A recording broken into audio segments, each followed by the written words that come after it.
The Gatchalian and Cayetano blocs fight for control of the Senate. The group, led by Acting Senate President Win Gatchalian, invokes the Avellino Doctrine of 1949 to validate the leadership change on June 3.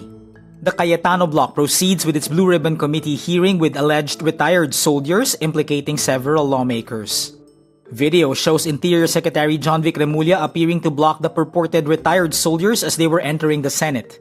Senate reporters say Senator Rodante Marcoleta's claim they received bribes is dangerous, irresponsible, and reckless. And the Philippines loses its bid for a non-permanent seat on the United Nations Security Council.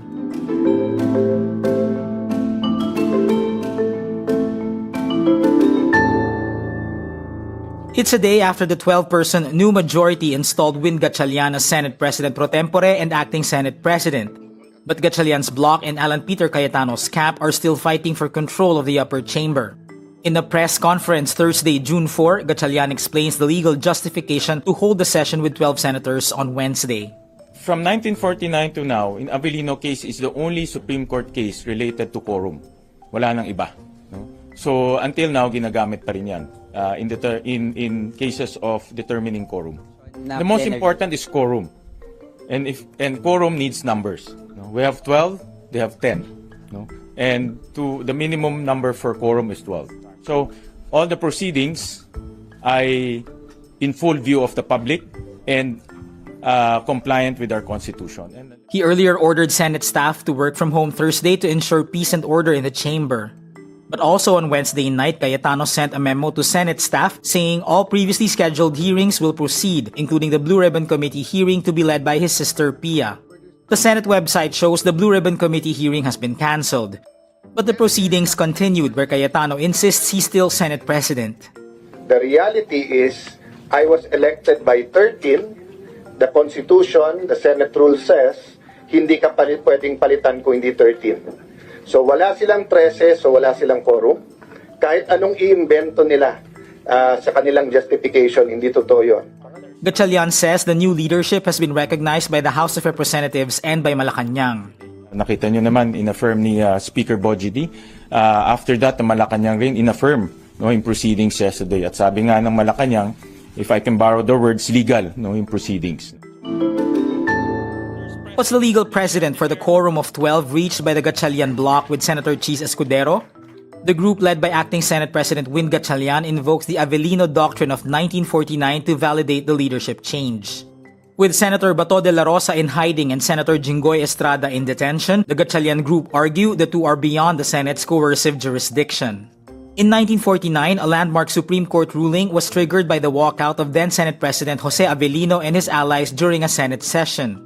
The remaining 12 senators declared the Senate presidency vacant and designated then-Senator Mariano Cuenco to the post. The SC declared the quorum of 12 was valid and explained the walkout of 10 senators cannot prevent the other 12 from passing a resolution. Wednesday's Senate shakeup is not the first in recent history to invoke the Avellino Doctrine.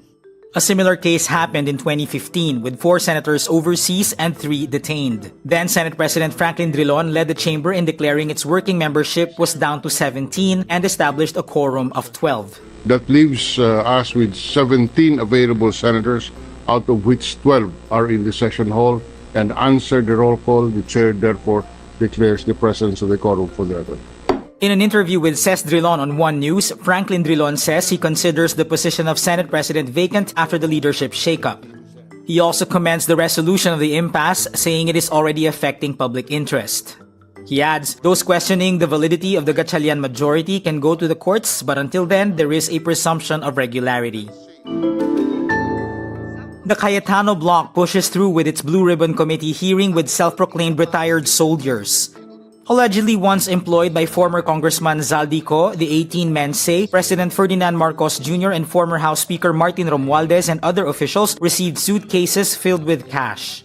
The purported ex-soldiers also implicate several House lawmakers, including Congresswoman Laila De Lima and members of the Makabayan bloc in their allegations. But De Lima did not assume office until mid-2025. 2 of the so-called retired Marines even alleged Senators Tito Soto and Erwin Tulfo received kickbacks.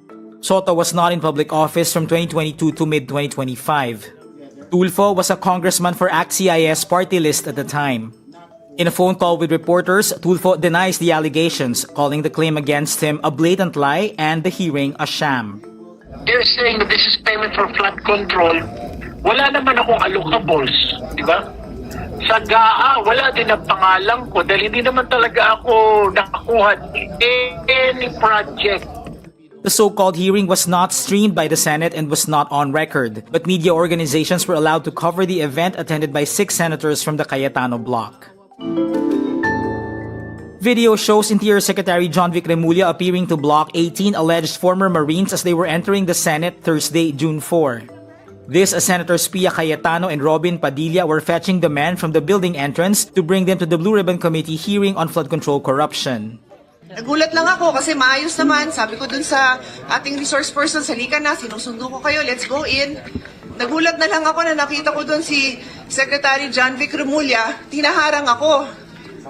I never thought the day would come that somebody would prevent me from entering the Senate. This is my office.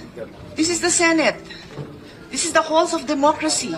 Remulla denies he was trying to prevent the alleged former soldiers from attending the proceedings. He says he was caught off guard by the large group and had adopted a defensive stance.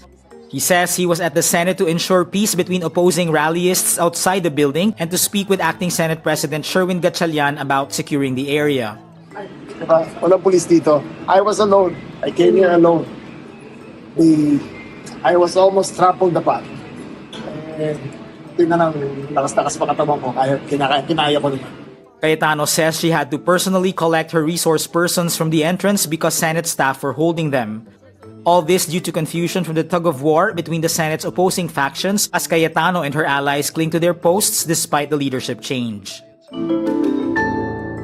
Journalists covering the Senate slammed Senator Rodante Marcoleta for saying they received bribes from the camp of Acting Senate President Gatchalian. The reporters say this was a, quote, irresponsible and reckless attack.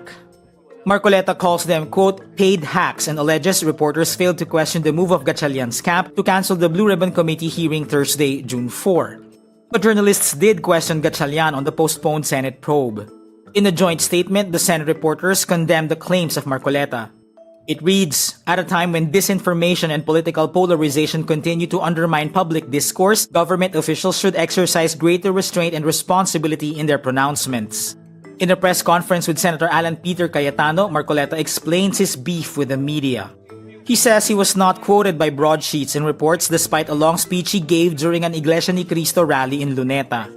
I was using the example in the rally of the ILC last July 13 yata, yung 2025.